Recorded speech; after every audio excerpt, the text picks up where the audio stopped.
Even with James McFadden gone, that second Roth car just keeps showing up. We'll talk about their plans today, plus quick updates on Justin Peck and CJB, testing at Charlotte, a new dirt late model series, and more. Let's go.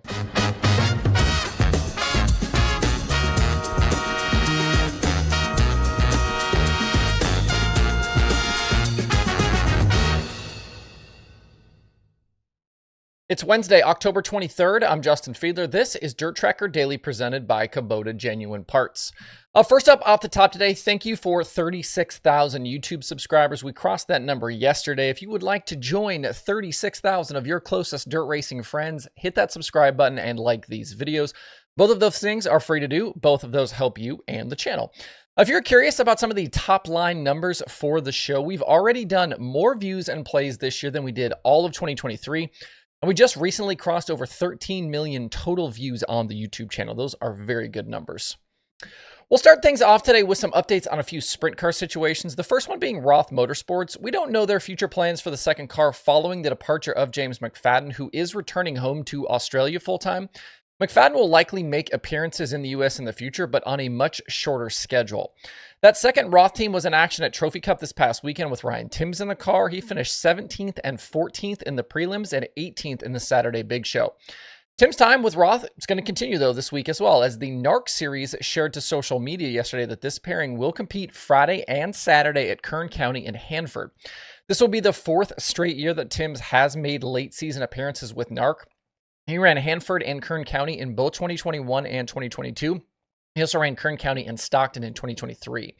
So 6 career NARC appearances, best finish of 6 that came at Hanford. Tim still has to finish out the USAC midget season with Keith Coons, where he's currently 3rd in the standings, but that final West Coast midget swing doesn't begin until November 15th at Placerville. In the meantime, we also know that Timms will appear with the Liebig 10 sprint car at World Finals. He's swapping over to that car from the Kurt Michael Hefner car that he'd ran a few times. 4 starts with Liebig in high limit shows in recent weeks led to 4 top 9 finishes that included a second at I-70 and 2 top 5s in the high limit finale at Texas. I would not be surprised as well if it was announced that Timms was going to stay in California after Saturday and just run the NARC finale at Stockton the following weekend. I don't have any inside info there, but it would certainly make a lot of sense. But Timms will be in the NARC car. Timms will be in the Roth car with NARC. We also know that Spencer Baston making his JMR debut this weekend with NARC as well.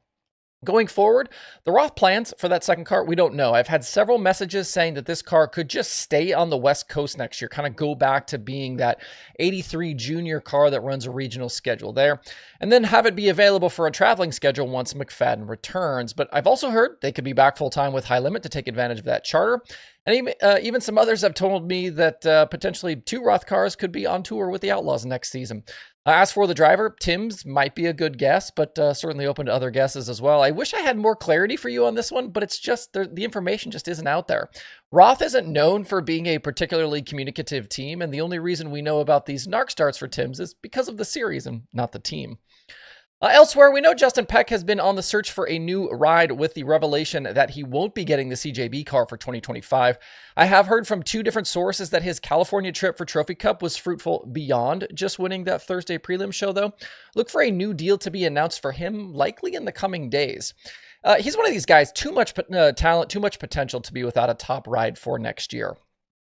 And on the flip side with CJB, we should have clarity on their new driver as early as this week. Remember, we talked yesterday about the crew chief situation with Ty Wolfgang deciding to stay at KCK Racing. If you missed that show, go back to yesterday. We kind of talked through that entire scenario, but CJB looking for a crew chief now. And then once their driver is announced, I would expect CJB to make a start or a few starts late in the season to start working towards 2025. There's at least a few opportunities to go run some stuff so far, or before the season is over. You've got the World of Outlaws races at Riverside and World Finals. There's also winged 410 shows with Power Eye and ASCS Elite Outlaw Series coming up, plus Bridgeport and BAPS, and that's obviously on top of the NARC stuff. But I would not expect, obviously, the CJB car to tow to California. In advance of World Finals at Charlotte, there is testing going on there this week. There were videos shared last night from the track of late models going around, and Ricky Thornton Jr. was there back in Bernie's Indy Race Part 71 sprint car. The plan is for RTJ, who is obviously fresh off that Lucas title, to run both the sprint car and the late model at World Finals, so a little double duty for him. Some of the other cars at Charlotte last night included late models for Zach Mitchell and Tanner English. They're obviously the Coltman Farms teammates. Nick Hoffman was there, Kyle Bronson, Brian Shirley, Brandon Shepard, Mike Marlar, and Bobby Pierce, among others. There are also a few modifieds of both the UMP and Northeast types. Chris Madden, he's going to be back in the seat of a dirt late model. He's obviously also a Lucas champion at this point, but as a crew chief, he'll be in a second GR Smith car at World Finals next to Max McLaughlin. Madden raced with GR earlier this season at the World 100. These late season Charlotte tests, they've kind of become tradition, it seems like. You get this kind of couple week lead up into the World Short Track Championship and World Finals, and all of a sudden all the teams come out to test. But the track over there, it's going to stay busy. You got the World Short Track Championship coming up and then World Finals. Looking at some other late model news, there will be a new Super Late Model Series debuting in the Southeast for 2025. Announced yesterday, the Southern Thunder Super Dirt Series will run next year across Tennessee, Georgia, Alabama, and Mississippi. They're looking at around 20 races with shows paying between $5,000 and $10,000 a win. They're also talking about a $30,000 point fund. Industry veterans Travis Scott and Kelly Carlton have partnered up on this one. Scott currently involved with the Hunt the Front Super Dirt Series, and Carlton, he's been around a long time in all sorts of different roles. He's just recently stepped down from running the Ultimate Southeast Series.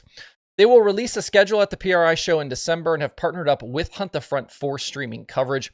I know there's going to be questions and comments about there being another Southeast-based regional series, but clearly these guys see an opportunity and a hole to fill. Let's not forget, there are just a lot of racetracks and a lot of dirt late models in this area. Before we close out, a quick note about schedules for 2025. I saw today that Knoxville released their slate of races for next year, and this is going to start happening more and more as we move towards the winter. I have no idea when the other big series will start releasing their schedules. We obviously know the Lucas one is out, but neither World of Outlaws slate. We don't know about High Limit, all of those things. The tracks, though, will usually reveal at least a few dates in advance.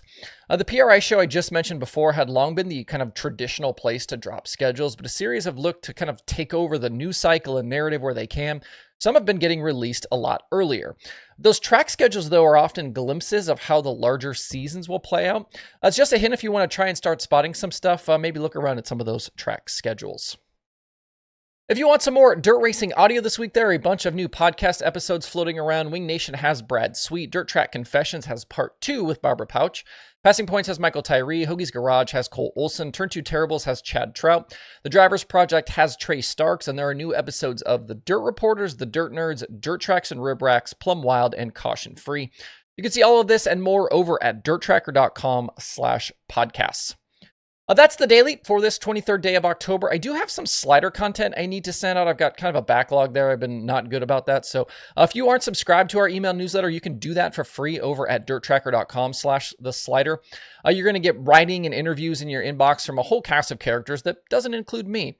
That's my place to kind of spotlight some other creators. Hope you guys have a great Wednesday out there. We'll see you right back here tomorrow.